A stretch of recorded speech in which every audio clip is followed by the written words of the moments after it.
साथियों, Bihar SSC inter level पर जो 11,098 पदों पर नई भर्ती निकाली गई है, उसके लिए साथियों हमने जीके, जीएस और करंट अफेयर्स का क्लास स्टार्ट कर दिया है। आज आपका प्रैक्टिस सेट नंबर 2 चलेगा और अगर आपने क्लास 1 को नहीं देखा है तो उसका लिंक मैं इसी वीडियो के नीचे डिस्क्रिप्शन बॉक्स में दे दूंगा, आप लोग जाकर देख सकते हैं।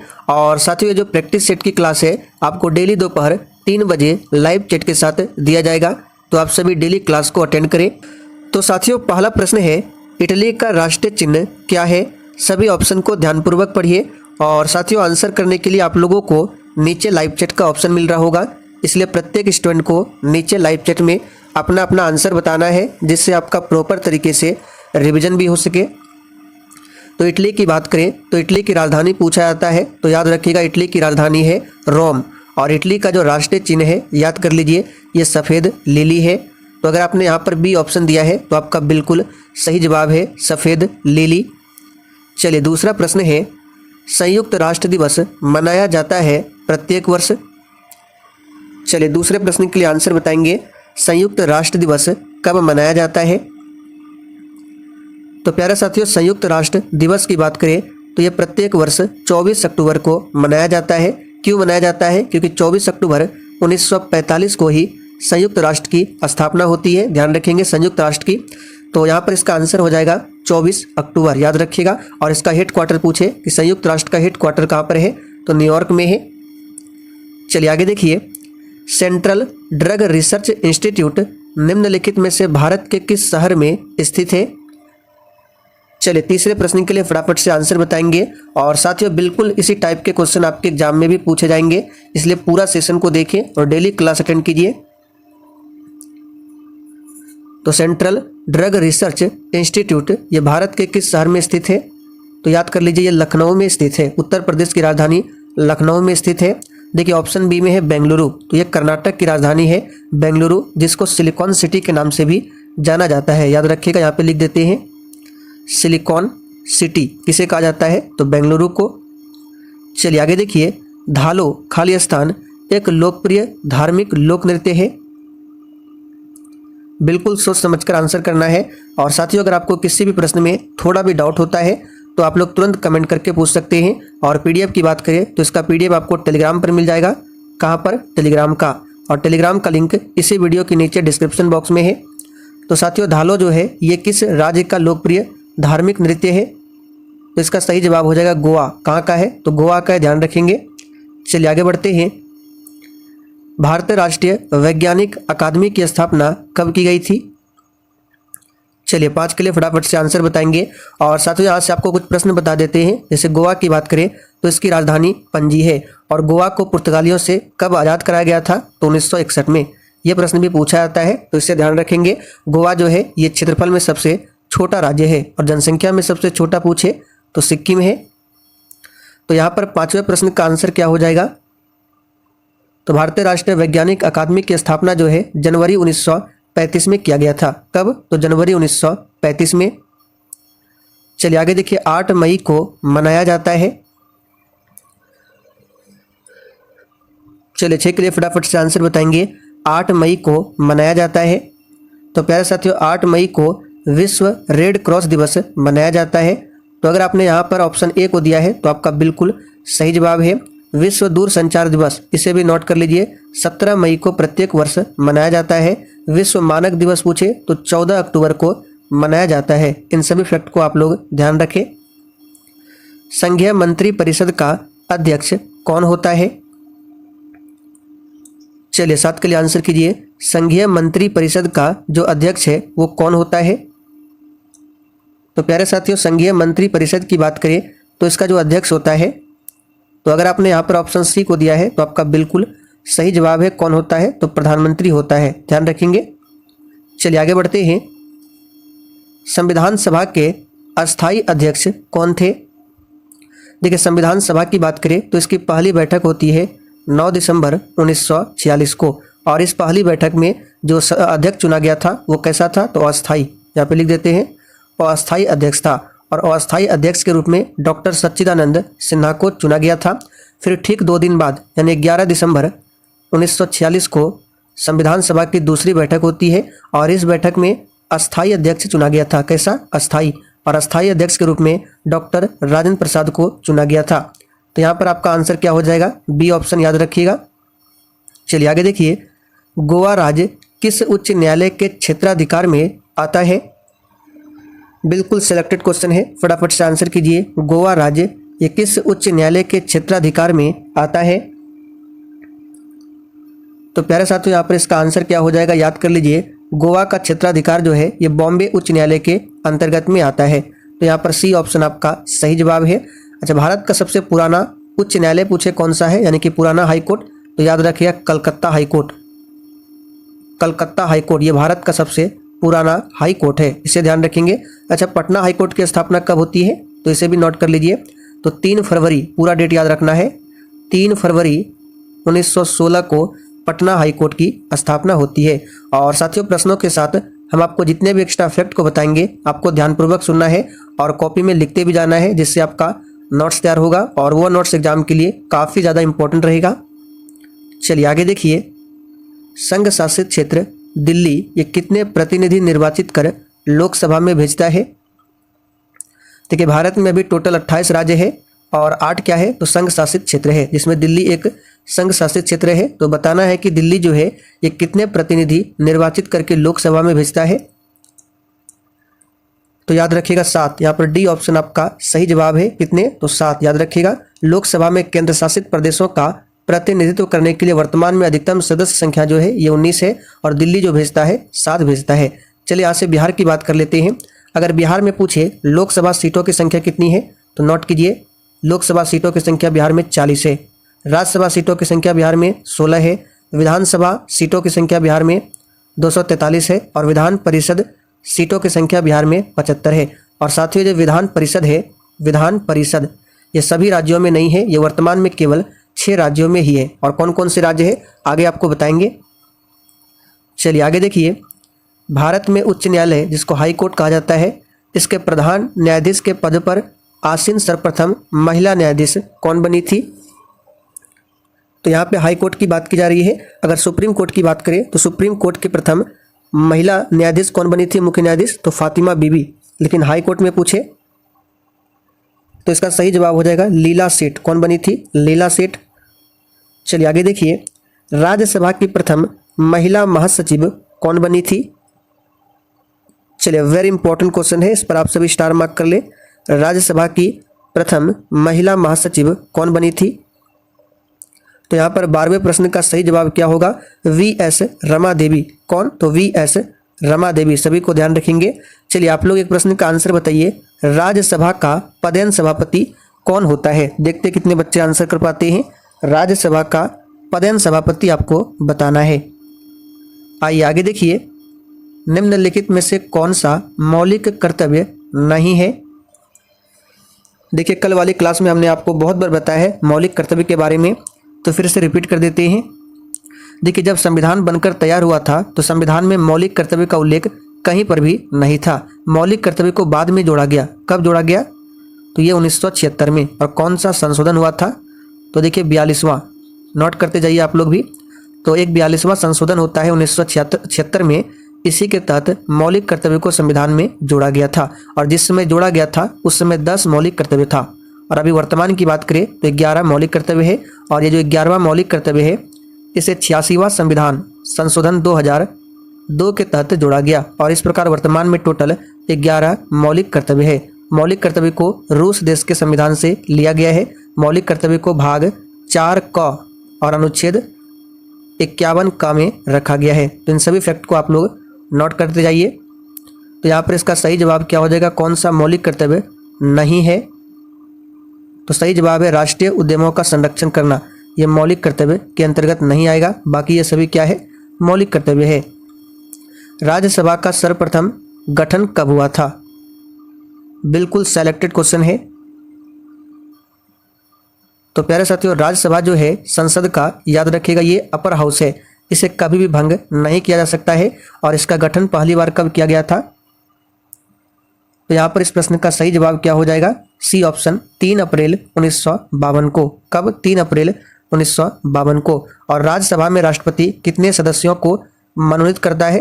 तो तो याद रखिएगा 12 सदस्यों को। कितने? तो 12 सदस्यों को। सभी फैक्ट को ध्यान रखेंगे।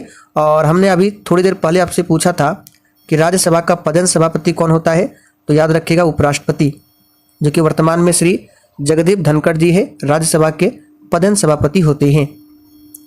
आइए आगे देखिए, भारतीय संविधान के किस भाग में पंचायती राज से संबंधित प्रावधान है?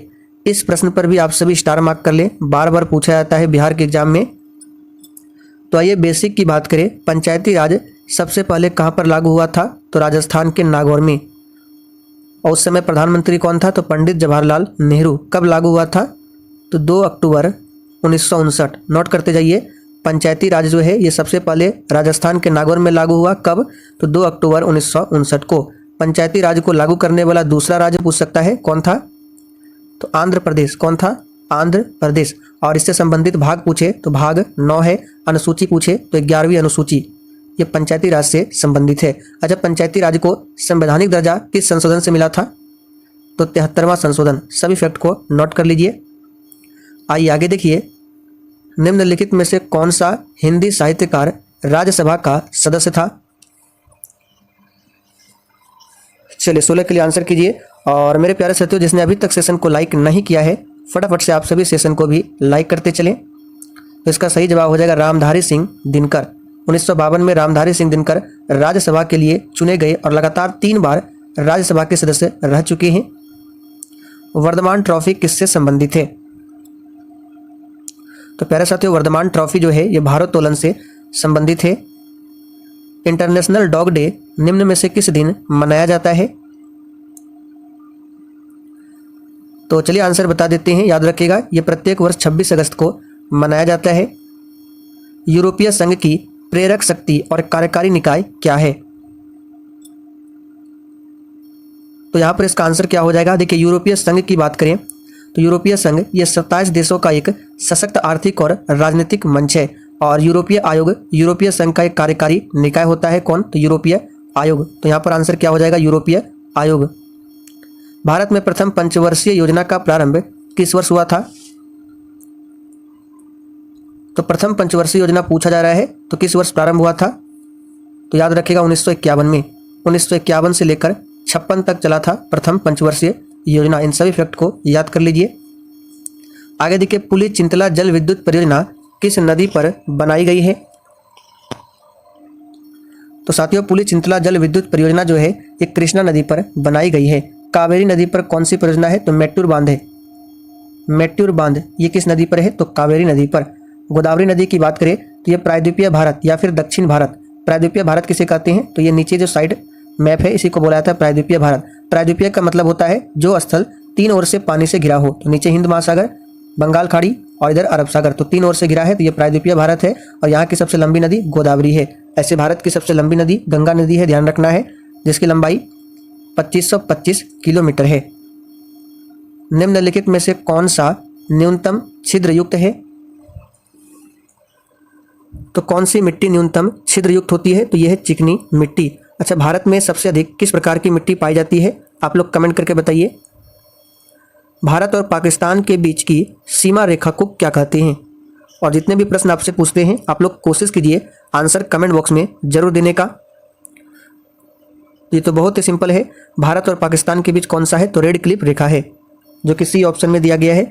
और रेड क्लिफ रेखा जो है ये 1947 में खींचा गया था। कब? तो 1947 में। मैकमोहन रेखा भारत और चाइना के बीच में है। पृथ्वी के वायुमंडल के किस परत में ओजोन की परत होती है? अब ओजोन लेयर की बात करें तो ये इसका काम क्या है? तो सूर्य से आने वाली जो हानिकारक किरणें होती है, जैसे परावैंगनी किरणें हो गया, तो इसको रोकती है। और ओजोन की बात करें तो ये ऑक्सीजन के 3 अणुओं से मिलकर बना होता है। यानी कि ओजोन का फॉर्मूला पूछे तो O3 होता है। ओजोन दिवस कब मनाया जाता है? तो 16 सितंबर को। नोट करते जाइए, 16 सितंबर को ओजोन दिवस मनाया जाता है। और ओजोन लेयर जो है ये समताप मंडल में पाया जाता है। क्षोभ मंडल वायुमंडल की पहली परत है। क्षोभ मंडल के ऊपर होता है समताप मंडल। भारत में सबसे बड़ी सिंचाई नहर कौन सी है? तो बहुत ही सिंपल है, इंदिरा गांधी नहर भारत में सबसे बड़ी सिंचाई नहर है। निम्न में से कौन सा कथन भारतीय नदियों के विषय में सत्य नहीं है? तो हिमालयी नदियां सदाबहार है, प्रायद्वीपीय नदियाँ मौसमी होती है। हिमालयी नदियाँ बहुत छोटे डेल्टा का गठन करती है। ये गलत है, क्योंकि हिमालयी नदियाँ जो होती है बहुत बड़े डेल्टा का निर्माण करती है, और इसका एग्जाम्पल है गंगा ब्रह्मपुत्र डेल्टा। तो सी ऑप्शन जो है ये सत्य नहीं है। किस फसल की खेती के लिए जल भराव की आवश्यकता होती है?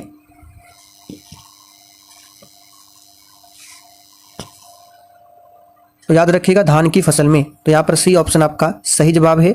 और धान की बात करें तो इसमें एक बीमारी होता है, कौन सा? खैरा रोग। और यह किसकी कमी से होता है? तो जिंक की कमी से होता है। आर्द्रता का मापन सामान्यतः से किया जाता है। तो यहाँ पर इसका सही जवाब क्या होगा? शुष्क तथा आर्द्र बल्ब तापमान मापन से किया जाता है। चलिए आगे बढ़ते हैं। 1526 में पानीपत की पहली लड़ाई लोदी साम्राज्य और किसके बीच में लड़ी गई थी? देखिए, पानीपत का पहला युद्ध हुआ था 1526 में। किसके किसके बीच में? तो बाबर और इब्राहिम लोदी के बीच में। यहाँ पर पहला ऑप्शन आपका सही जवाब है। लोदी वंश की बात करें तो दिल्ली सल्तनत का ये आखिरी वंश है लोदी वंश। और दिल्ली सल्तनत का पहला वंश पूछे तो गुलाम वंश है, जिसकी स्थापना कुतुबुद्दीन ऐबक ने 1206 में किया था। और लोदी, इब्राहिम लोदी, लोदी वंश का आखिरी शासक था, जो कि पानीपत के प्रथम युद्ध में मारा गया था बाबर के द्वारा। और इसी के बाद 1526 में मुगल वंश की स्थापना होती है। इन सभी फैक्ट को ध्यान रखें। पानीपत का दूसरा युद्ध 1556 में, तीसरा 1761 में। दिल्ली सल्तनत का सबसे बड़ा विस्तार किसके शासनकाल में देखा गया? तो इसका सही जवाब क्या हो जाएगा?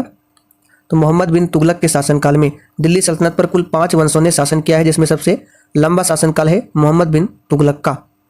चलिए आगे बढ़ते हैं। अंग्रेजों ने भारत में क्षेत्र को प्रांतों में विभाजित किया, बंगाल, मुंबई और मद्रास, जिन्हें क्या कहा जाता है? तो इसका सही जवाब क्या हो जाएगा? तो याद रखिएगा प्रेसिडेंसी कहा जाता है। चलिए आगे बढ़ते हैं। रज्मनामा खालिस्तान एक फारसी अनुवाद है, तो किस ग्रंथ का फारसी अनुवाद है रज्मनामा? तो याद रखिएगा महाभारत का। रामायण के रचयिता कौन है? वाल्मीकि है। उपनिषद टोटल कितने हैं? तो 108 उपनिषद है। वेद टोटल 4 है। पुराण 18 है। इन सभी को ध्यान रखें। वेदांग 6 है। निम्नलिखित में से किस इमारत का निर्माण प्रथम विश्व युद्ध में बलिदान देने वाले अविभाजित भारत के सैनिकों के युद्ध स्मारक के रूप में किया गया? तो किस इमारत का निर्माण किया गया? इसका सही जवाब क्या होगा? तो याद रखिएगा इंडिया गेट। इसका निर्माण 1931 में हुआ था, इंडिया गेट का। शुरुआत में इसका नाम क्या था इंडिया गेट का? तो ऑल इंडिया वॉर मेमोरियल शुरुआत में नाम था, बाद में से इंडिया गेट कर दिया गया। श्रवणबेलगोला में स्थित गोमतेश्वर मूर्ति किस सामग्री से बनी है? तो श्रवणबेलगोला कहाँ पड़ता है? तो कर्नाटक में। और यहाँ जो मूर्ति है गोमतेश्वर मूर्ति, ये बनी है ग्रेनाइट से। किससे बनी है? ग्रेनाइट से। निम्न में से कौन हिंदुस्तान सोशलिस्ट रिपब्लिकन एसोसिएशन का सदस्य नहीं था? तो याद रखिएगा नाना साहब नहीं था। बिहार में स्थित नालंदा विश्वविद्यालय में महायान शाखा की शिक्षा विशेष रूप से दी जाती थी, तो महायान शाखा का संबंध किस धर्म से था? देखिए, नालंदा विश्वविद्यालय को किसने बनवाया था? तो कुमारगुप्त प्रथम ने। और नालंदा विश्वविद्यालय को ध्वस्त किसने कर दिया था? बख्तियार खिलजी ने। सभी को ध्यान रखें। और महायान शाखा जो है ये किस धर्म का है? तो बहुत ही सिंपल है, बौद्ध धर्म का है। बौद्ध धर्म की स्थापना गौतम बुद्ध ने किया था। निम्न में से कौन सल्तनत काल में बिहार का राज्यपाल नहीं रहा था? अभी वर्तमान में बिहार के राज्यपाल कौन है? आप लोग कमेंट करके बताइए फटाफट से। तो 37 का यहाँ पर सही जवाब क्या हो जाएगा? तो याद रखिएगा मुबारिक खां। सरदार सरोवर से सर्वाधिक लाभ किस राज्य को मिलता है? तो सरदार सरोवर ये बांध ये नर्मदा नदी पर है। कहाँ पर? तो गुजरात में। और इससे लाभान्वित राज्य कौन कौन से हैं? तो मध्य प्रदेश, गुजरात और महाराष्ट्र, लेकिन सबसे अधिक जो मिलता है गुजरात को। नोआखली काल में महात्मा गांधी के समीप कौन थे? तो नोआखली काल में महात्मा गांधी के समीप थे कौन? तो प्यारेलाल। यहाँ पर सी ऑप्शन सही है। केकड़े खालिस्तान प्रजाति के अंतर्गत आते हैं। तो प्यारे साथियों, केकड़े जो होते हैं किस प्रजाति के अंतर्गत आते हैं?